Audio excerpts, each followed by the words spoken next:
बांगलादेशी हटाव मोहीम मागच्या काही महिन्यांपासून बांगलादेशात अल्पसंख्याक हिंदू समुदायावर हल्ले सुरू आहेत। भारतात या विरोधात निषेध मोर्चे सुद्धा निघाले, पण त्याने फार काही चित्र बदललेले नाही। बांगलादेशातील कट्टरपंथीय सातत्याने हिंदूंना टार्गेट करत आहे। याचीच खंत मूर्तिजापूर विधानसभा मतदारसंघाचे आमदार हरीश पिंपळे यांनी सरकार माझा न्यूजच्या माध्यमातून व्यक्त करत महाराष्ट्राचे मुख्यमंत्री व गृह खात्याला विनंती करत बांगलादेशींना परत त्यांच्या देशात पाठवावे, अन्यथा आंदोलनाची सुरुवात मूर्तिजापूर शहरापासून करणार असा इशारा सरकारला दिला आहे।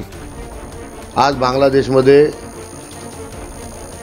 हिंदू जनसमुदायावर जे अत्याचार चालू आहे त्याचा मी निषेध करतो आणि आपल्या राज्यामध्ये अनेक बांगलादेशी हे घुसखोरी करून आलेले आहे आणि रोजपणे व्यवसाय करून ते आपला उदरनिर्वाह करत आहे।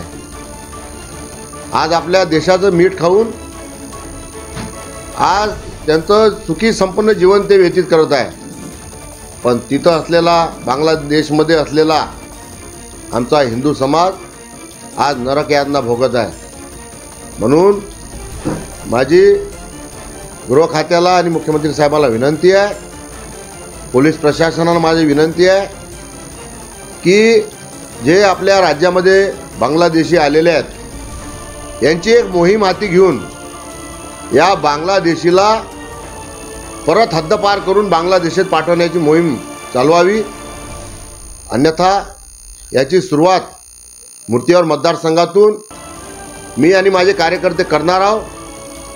माझी विनंती आहे परत या बांगलादेशींना परत आपल्या देशातनी पाठवावं।